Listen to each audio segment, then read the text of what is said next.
Want to generate AI music without worrying about running out of credits?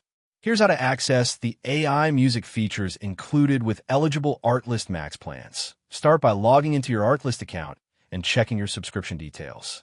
Not every plan includes the same AI generation benefits, so it's important to confirm which Max tier you're using. Artlist Max includes AI music generation as part of its toolkit. Next, open the AI toolkit and select the AI music generator. From here, enter a description of the music you want to create, such as genre, mood, instruments, or pacing.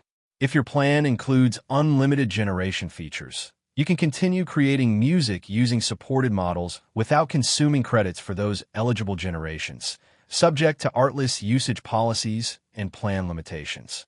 After generating a track, preview it, make adjustments to your prompt if needed, and generate additional versions until you find one that fits your project. You should now be able to access and generate AI music through your Artlist Max subscription. Thanks for watching, and see you in my next video.